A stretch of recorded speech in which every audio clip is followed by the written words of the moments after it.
Hello, and welcome to episode 2 of the June BV Magazine podcast, your genuine slice of Dorset rural life, presented by me, Jenny Devitt. And me, Terry Bennett. And in this episode, Luke Rake gives his music choices for Dorset Island Discs. MP Simon Hoare answers your questions. Ken Huggins of the Green Party talks about lacking climate change in Dorset. Mike Chapman of the Lib Dems talks about the quality of political leadership. Labour's Pat Osborne on the subject of the cost of living crisis. And Carl Minton is out hunting wild strawberries. Charlotte Toombs gives us news of World Bee Day. Jane Addams goes looking for the speckled bush cricket. And Pete Harcombe gives us our garden jobs for the month. I consider 1984 to be the greatest year of music. Luke Rake shares his Dorset Island Discs. Born in Devon, Luke grew up on the edge of Dartmoor and has always been an outdoors fanatic, as well as a self-confessed geek. I'm a classic example of the free school meals kid whose life was changed by education, supportive welfare from a number of sources, and some cracking parenting.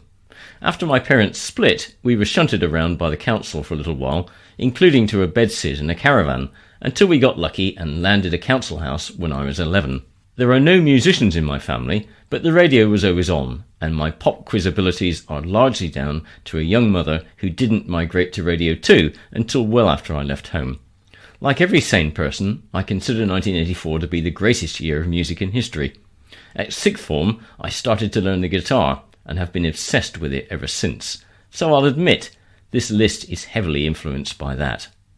And so to Luke's 8 music choices in chronological order of influence. First, Hanging on the Telephone, Blondie. I remember bouncing around to this in the car as we drove to and from my dad's greengrocer's shop when we lived in East Devon. Literally bouncing. I don't think we used seatbelts back then. It's a fabulous song with huge energy and defines the late 70s for me. Luke's next choice is Hallowed Be Thy Name by Iron Maiden. This band was hugely formative for me, and their albums were some of the first I bought with earnings from my Saturday job. It's also current. Outside work, I swapped the tweed for a cut-off jacket, as I'm one of 2 guitarists in an Iron Maiden tribute band. COVID has got in the way for every venue, and it's important to get this back and supportive live music. We're gigging all over the country, headlining a couple of festivals over the next 12 months, and love what we do. When this one kicks in, the crowd goes nuts every single time. It's just a blast to play with the guys. And next comes Rush's Time Stands Still. Probably the closest thing they did to a pop song. This late 80s tune always makes me smile and has been a fixture in most of the driving mixtapes and modern equivalents ever since. Great band, great musicians. And now Dreams, Van Halen. It's pure cheese, but it's also brilliant. We could have an endless debate over the David Lee Roth versus Sammy Hagar era, but Eddie was just such an inspiration to a young guitarist, and this song is also the soundtrack to driving over Dartmoor. In the upper 6th, our timetable on a Thursday had just one lesson first thing, and then we were free to do whatever. We used our study time most productively, and were usually on the moor or at a beach by lunchtime. Van Halen was the soundtrack to every sunny day. Day We Caught the Train, Ocean Colour Scene. Although I grew up in Devon, I didn't really regularly visit Dorset until the 90s after I got my first car. I was doing a lot of rock climbing and frequently spent Friday nights zooming down here to camp at Tom's Field in Purbeck, or a cheeky bivvy site on Portland, and get to the pub before they rang for last orders. This tune is iconic for the 90s and was frequently playing as we left for the coast. It's no wonder we ended up living here, really. My wife and I got engaged after a particularly romantic weekend around Dancing Ledge, and even named our first cats after places in Dorset. Famous Last Words, My Chemical Romance. It's not a phrase, it's a way of life. I was never really into grunge, but emo, definitely. Welcome to the Black Parade is the defining album of the genre, and this song is just immense. We saw them in Cardiff 15 years ago, leaving behind a baby and a toddler in the care of a babysitter, and they blew our minds. This May, all 4 of us were at Cardiff for their return, although I was more than happy to let the younger pair go into the mosh pit this time, while I held the drinks and merch. Next comes Cara Dillon's Garden Valley. I love folk as much as I love metal. This is a Dougie MacLean song about emigration from the east of Scotland, and this rendering by Cara is just sublime. She has the most incredible voice, truly astonishing. The storytelling of the lyrics combined with the way it's delivered always makes me cry. Waving Through a Window by dear Evan Hansen. I love musical theatre. Music is, or should be, about emotion. Anyone who has felt on the outside will resonate with this. I was someone who was definitely the Dungeons and Dragons science geek at school, and that, along with dealing with the challenges never having enough money at home brings when you see your friends do things you simply can't, meant I always felt somewhat separate. Being pretty introverted also probably added to the mix. It's a powerful message. Evan has his own issues, but we're all on the outside at one time or another. It's important to just be happy with you, whatever that is. And if the waves were to wash all Luke's records away, but he had time to save just one, which would it be? Dreams. It has to be. And his book was Danny, the Champion of the World. Such a comforting read, as well as beautiful imagery. Loved this as a kid, and was then lucky enough to live in the Chilterns in my late 20s and early 30s, not far from Roald Dahl's home. It's exactly as you'd expect it to be. And I used to drive along the same road as Danny did when he borrowed the baby Austin every day to work. Fabulous. And finally, Luke's luxury item. Well, a guitar, obviously. Along with a Marshall DSL head and a 4x12 cab, please. And maybe a full pedalboard of FX? And Laura, the editor, says, I think you'll find that's cheating and more than one thing. Politics. Open question and answer with Simon Hoare MP. Last month in the BV, the North Dorset MP offered to answer an open postbag, and now he's answered all the letters that were sent. The first one. The UK government signed an international agreement in the Northern Ireland Protocol. Are you happy that it would then break it? What would that say about the trustworthiness of the Johnson government? That was sent by Christy Burton from Monkton Deverill. You may be aware that I chair the Northern Ireland Affairs Select Committee, so I know this policy area pretty well. The UK's reputation for upholding the rule of law is really important. I have made this clear in the Commons and direct to ministers. We cannot and should not act unilaterally, but through the dispute mechanisms of the agreements. To do otherwise would send a devastating message to the rest of the world and would undermine our rule of law message to Putin. And from Chris via Twitter, and he's in Blandford, St Mary, the following question. Why has Mr Hoare not publicly stated his confidence, or lack of, in the PM, and has he sent a letter to the 1922 committee? I think my views are pretty well known on these matters. I expect more and better from the government. Alison Parks of Verwood asks the following question. I'd like to ask Simon about the NHS dental services in this part of Dorset. When I moved to Dorset, I waited a year on an NHS dentist waiting list to get an appointment. My dentist is now retiring, and I have to go back onto the list. With only 3 of 99 NHS dentists in Dorset taking patients, this is not going to happen soon. We now have a dental crisis in Dorset. This is nothing to do with COVID. All dentists say that the money they receive from the NHS makes it impossible to provide dental services in a financially viable way. The NHS has got to pay dentists sensible money. They have to be paid more, and this has to happen now. In the meantime, perhaps Simon can tell me what I'm going to do. NHS dentistry is a national crisis, and I'm afraid I hear many such stories as Alison's in my inbox. Put simply, we do not have enough trained dentists in the UK. This puts pressure on the system, both public and private.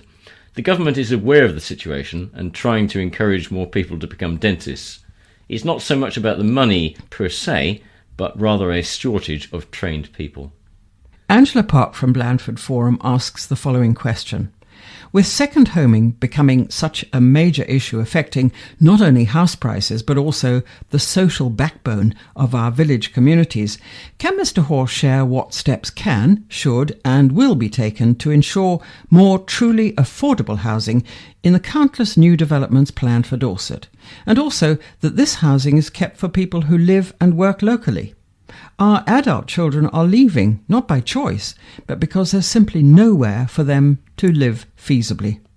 Angela raises an important point. House builders want to build and deliver their products to the market.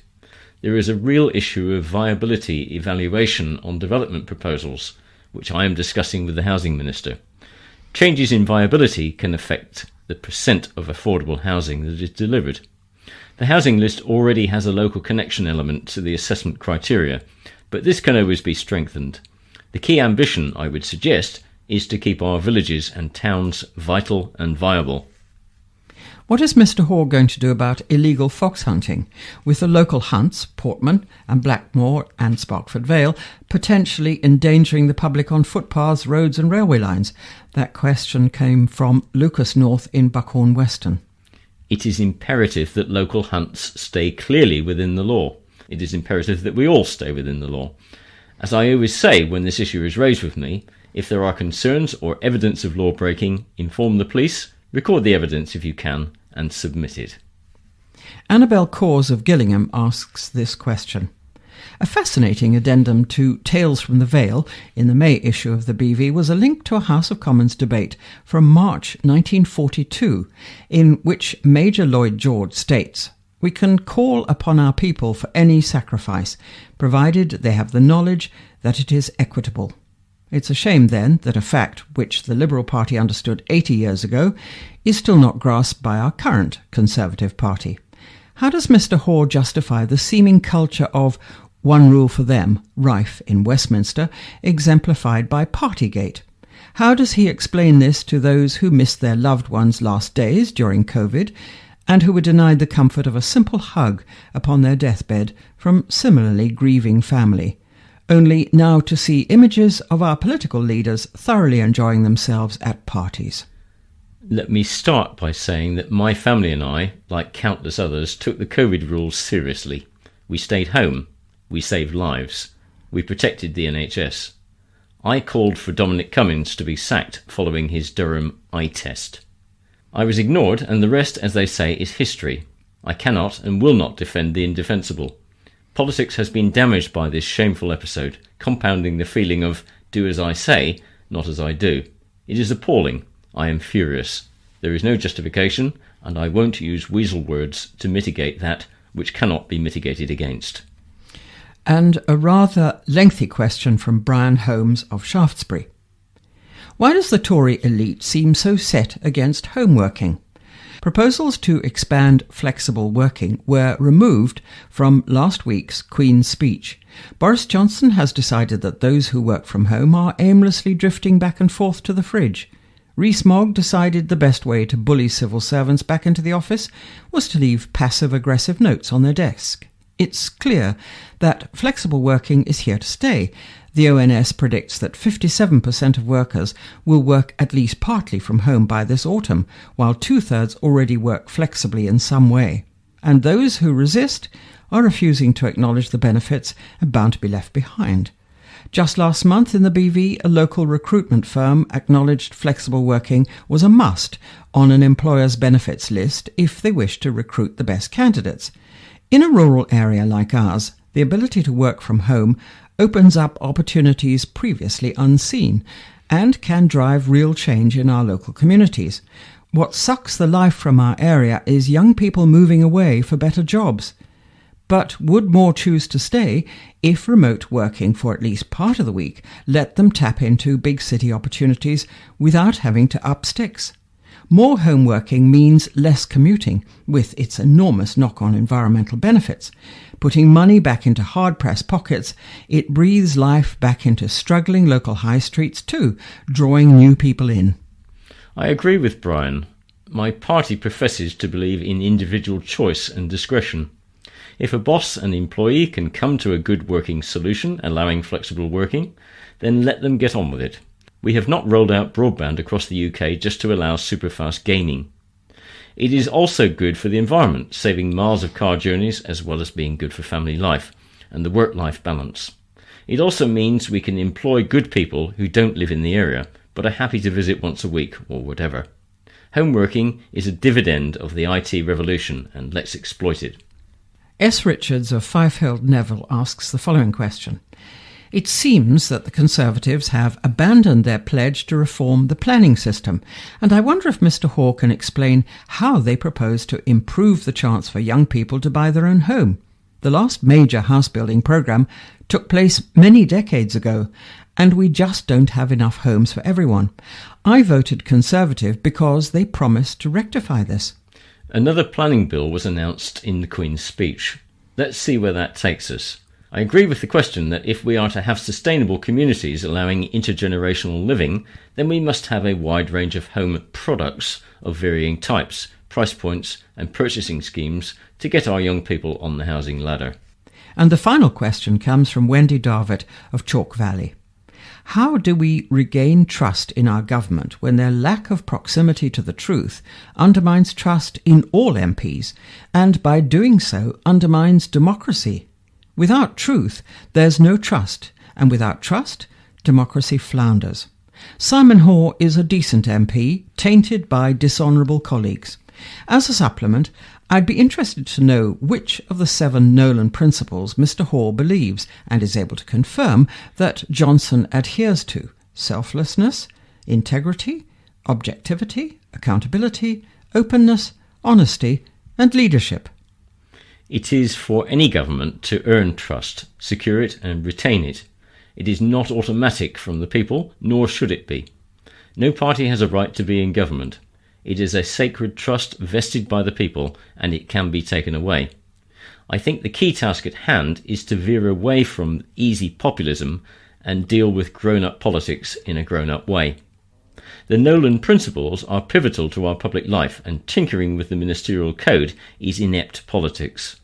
All I can say is that in the 19 years that I have been elected to office, 12 as a parish, district and county councillor and 7 as an MP, I have tried to maintain the highest level of public service and uphold the Nolan Principles. I think they are important as they are, in essence, the heart of our UK political system. Truth Should Be Apolitical by North Dorset Green Party's Ken Huggins. It's tricky speaking truth to power.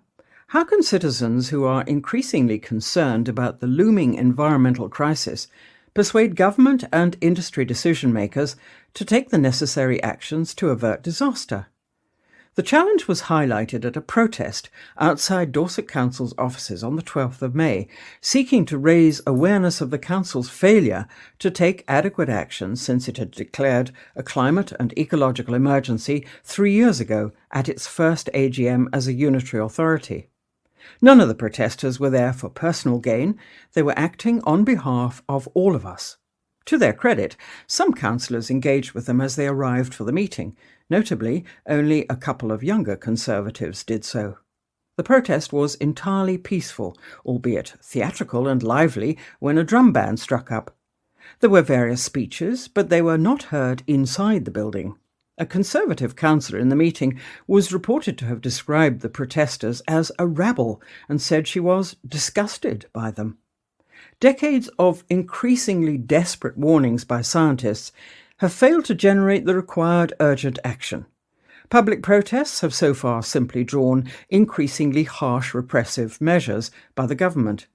There is some hope, with polls indicating that most people are now increasingly concerned about the environment, and growing numbers within industry are too. A safety consultant recently left her job with Shell, sending an open letter to its executives and 1,400 employees saying the firm was knowingly causing extreme harm to planet and people. Attitudes to the environmental crisis are too often split between the so-called political left and right. This is disastrous. Global warming will impact us all, regardless of our political affiliation. We have to find a way to work together for the common good. Our common future depends on it. Why does the probity of the elected matter? By North Dorset Lib Dems, Mike Chapman. First and foremost, 70 years of duty delivered faultlessly by our Queen is the most potent message this nation can send to the rest of the world. The strong, integrating and positive voice of the Commonwealth, built during her reign, is the most extraordinary achievement too. A heartfelt thank you to Her Majesty from here in the Vale.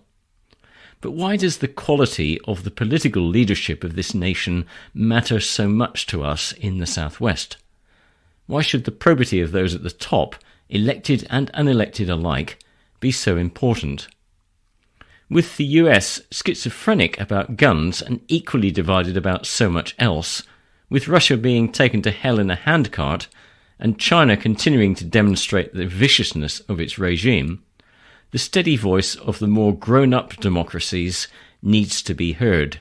Thus, Partygate, the continuing spat with the EU about Northern Ireland, and the rest of the Brexit mess are undoubtedly disastrous. Our nation is not focused on the more important issues, and the rest of the world is dealing with us with raised eyebrows and the long spoon of distrust. The electorate is increasingly savvy.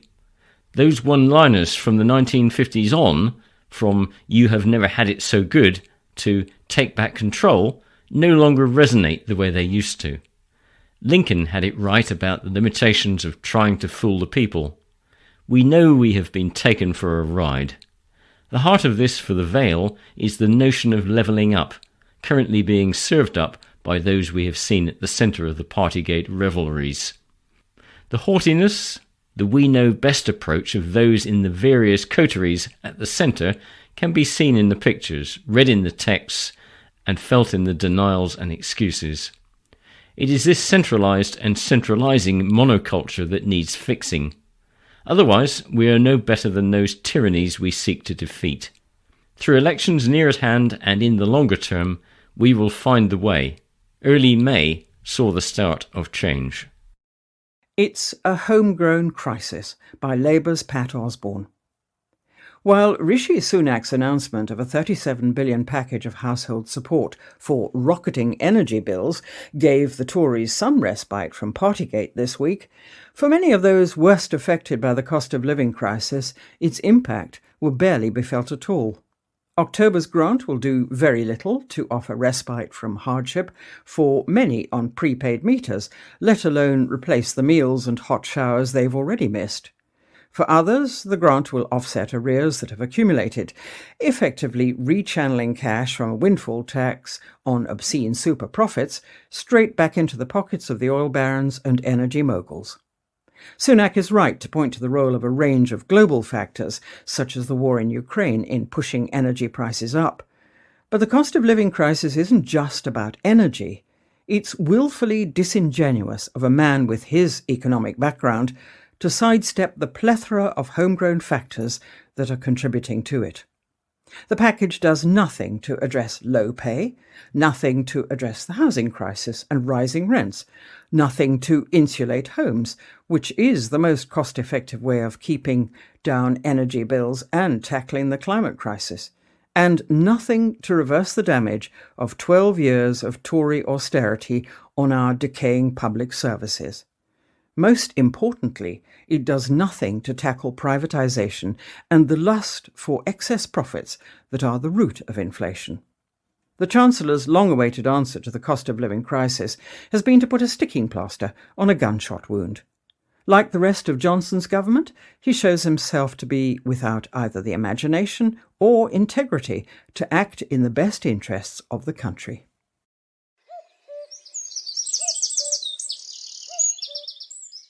Outdoors.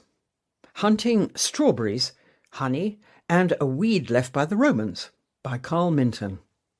June has arrived with its long warm evenings and the most hours of daylight, is it too ambitious to say sunshine, that we'll see all year. If you've been waiting for an opportunity to do some evening hedgerow harvesting, then wait no longer. Let's start by talking about ground elder, Aegopodium podagraria, which gets its name because its leaves resemble those of the elder tree, Sambucus nigra. The tender leaves have been used in antiquity and throughout the Middle Ages as a spring vegetable, similar to spinach. It has many names which can tell us something of its traditional medicinal uses against rheumatism and gout, goutweed and goutwort, in the form of a poultice. Around the end of the 1st century, monks started to include it in their herb gardens, so its presence around ecclesiastical buildings gave rise to other names, bishopweed and bishopwort. First introduced to the UK as a pot herb by the Romans, it was cultivated as a valuable food plant. It soon spread, and the modern-day gardener now spends fruitless hours attempting to get rid of it, considering it an invasive weed. With a flavour similar to parsley, you can eat the young leaves and shoots, that's before the leaves have unfolded. You can eat them raw or add them to salads. Alternatively, you can cook young shoots the same way you do spinach, by boiling, steaming or frying them in butter. They can also be added to many dishes, just as you would parsley. Widespread and shade-loving, look for this plant under hedgerows, in woodlands and in gardens. Look for oval, serrated leaves growing in threes, close to the ground on a stalk which is grooved. Next, I want to talk about honeysuckle, Lonicera periclymenum. This beautifully scented plant can be found in woods and hedgerows throughout the summer. Just look along the tops of hedgerows while travelling through country lanes, and you'll often see the distinctive honeysuckle flowers. And it's these delicious blooms the forager seeks. These fragrant wildflowers can be used to infuse a sweet honey flavour into a variety of drinks and foods. Only a few flowers are required to inject the taste of sunshine into water to make a refreshing drink, but they can also be used to enhance ice creams, jams and jellies. Or, like me, just eat them fresh in salads and as garnishes on any meal. Remember, it's the flowers we're looking to collect. The berries of some varieties can be quite toxic.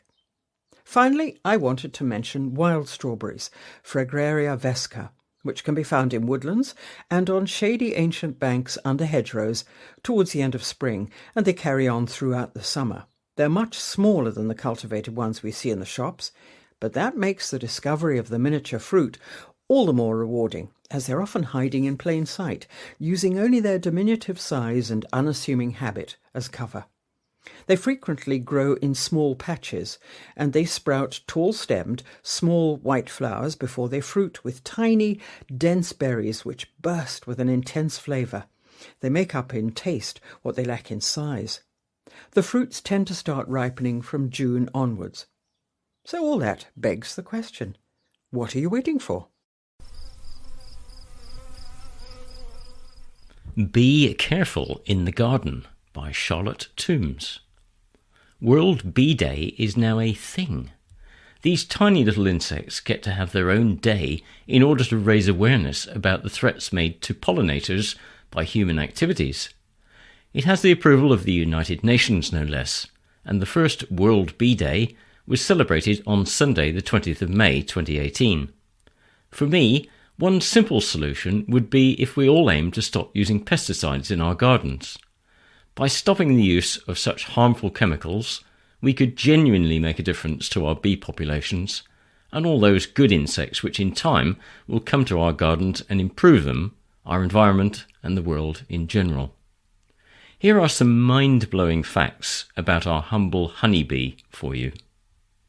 In her, sorry chaps, but they only come in a she variety, lifetime, she will only make 1/12 of a teaspoon of honey.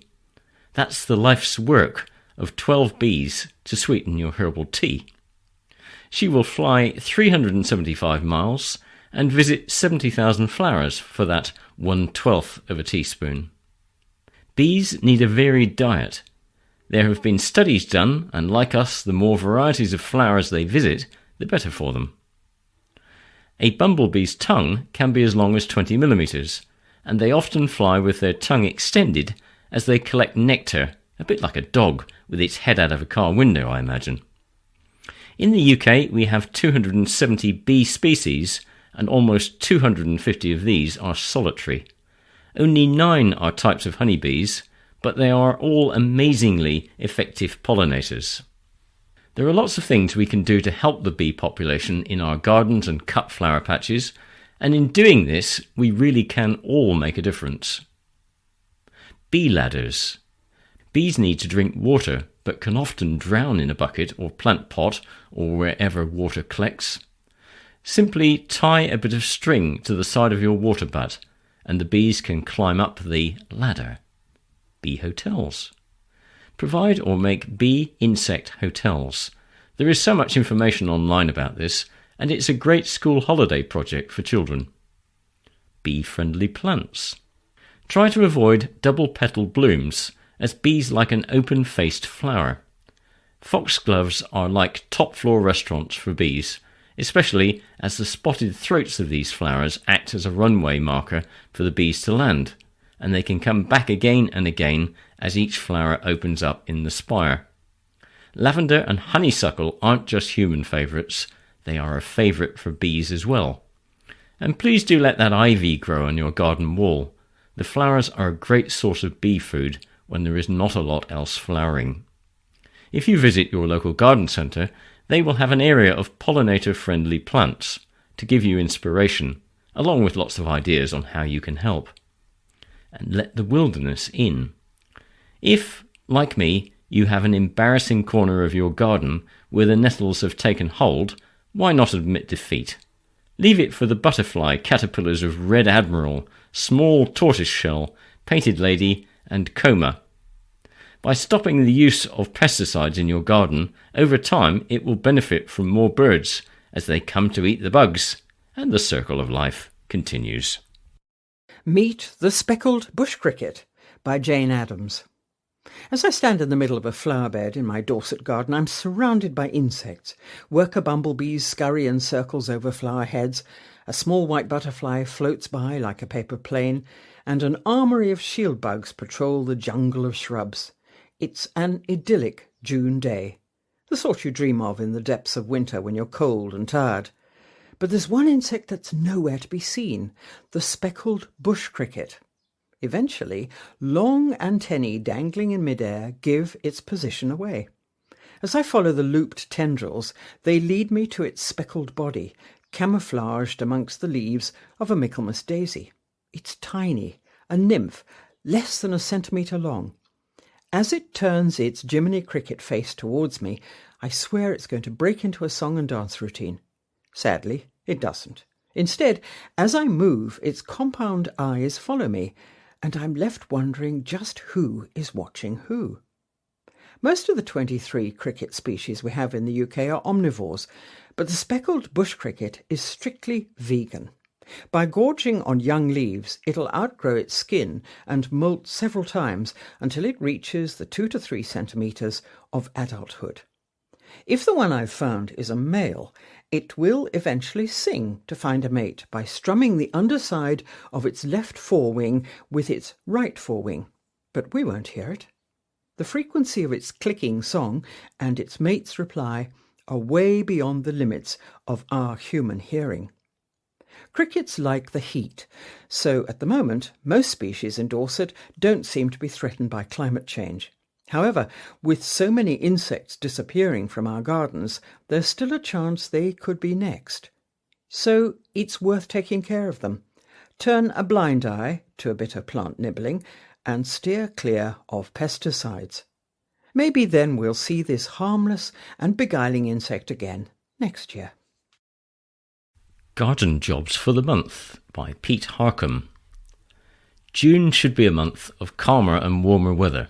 Flowers in bloom now will include Lonicera, honeysuckle, Potentilla, iris, dianthus, astilbe, cistus, roses, early clematis, sweet peas, if you started them early, geraniums, vigela, and wisteria, to name a few. If you want a quick boost to an empty bed, now's a great time for a visit to a garden centre to pick up some instant colour. The garden will be vigorously growing now, so here are just a few ideas to help keep on top of things. Use blinds or shade cloth to apply shade paint on the external side of greenhouse glass to prevent overheating. Remember to open vents and doors on warm days. Automatic window openers are a real bonus at this time of year. Now is the time to get into beds and hoe and or pick annual weeds before they get out of hand. Keep deadheading, particularly roses, to remove faded blooms and help continue their display. Plant out summer bedding, including potting up hanging baskets. This is probably the last chance to plant shrubs, as the soil will be heating up now. Ensure you water them well and monitor. If your garden has a south-facing area, this may be a time to consider growing some plants from warmer climates: agapanthus, evergreen jasmine, stone pine, or perhaps Italian privet, and Mediterranean fan plants. Now is the perfect time to take softwood cuttings of many shrubs, including lavender, fuchsia, philadelphus, and forsythia. Collect healthy shoots from the tips of plants and make 5 to 10 centimetre long cuttings. Slice through the stem below a pair of leaves and remove the lower set of leaves. Simply push into a small pot filled with gritty cutting compost and place in a shady part of the greenhouse or a windowsill propagator until rooted. Start sowing perennials and biennials such as wallflowers and sweet williams for flowering next spring and summer. Sow seeds of polyanthus and winter pansies in trays, cover with vermiculite and place in an unheated propagator. You can then plant out into their flowering positions in autumn. Feed fuchsias, petunias and any other flowering pot plants once a week to boost flowering. Use a high potash liquid tomato feed and start once you notice flower buds forming.